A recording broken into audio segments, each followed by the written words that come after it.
Welcome back to the channel, everybody. How you doing? How you doing? I just want to say I appreciate you guys being here. Today, we are reviewing Nightshift from Stephen King. So, I'm not going to read the back. I don't need to tell you. I can just tell you what it's about real quick.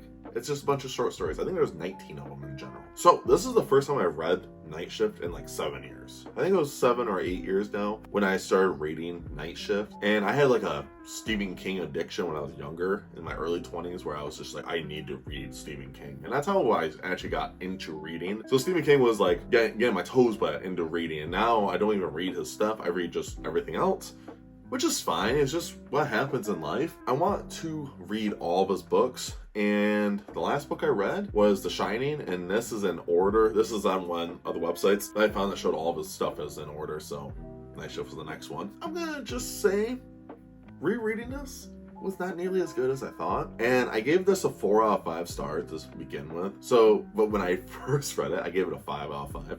I've noticed almost every book I read of Stephen King when I was younger were all 5 out of 5s. And now, since my taste in reading has changed, and just in general how much different I am at reading books and just not reading the same author constantly, my opinions are changed a lot, and it just shows that, you know, just growth of a reader. With Nightshift though, there was elements of me reading some of these short stories and just realized I'm like, oh yeah, I know what happens in this one. And there was a little bit of me that just wanted to skip it and just be like, well, I remember how this one ends, and just move on. And that was like one of the issues, is like I just remembered it. And I mean, granted, that's gonna be how it is with a lot of these rereads, but with this though, my problem is I don't think I'm a big fan of short stories like novellas, just because when you get attached to characters, it's instantly over. Like as soon as the story gets good, it's already over. And it kind of sucks because there's a lot of stories in this that are really, really good, but they're like, well, they're done. And you kind of just have like a bad taste in your mouth after. And that was like one of my issues about reading short stories. And granted, he has a lot more that I'm going to be reading that are short stories I've never read before. So who knows how my opinion will change when I read those ones. But like in general, I don't know. I just kind of felt, like I said, lukewarm about them. And it's nothing against Stephen King. It's just maybe just because I'm not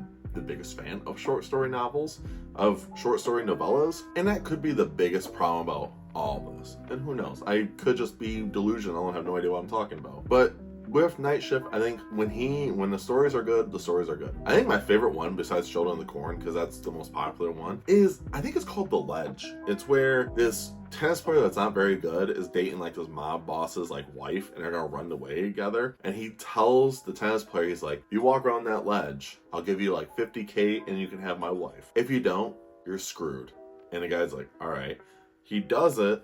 And the way that Stephen King writes it is so good that it's just like makes you uncomfortable reading it the whole time. In reading Stephen King again, I forgot how well he is at just making you feel uncomfy in some scenes. Now, he doesn't go like super graphic in some of these. Granted, in some of his books, they're very graphic. He can make you feel uncomfortable and your anxiety go up in certain parts. Especially when he writes one about you going around a ledge on the outside of a building.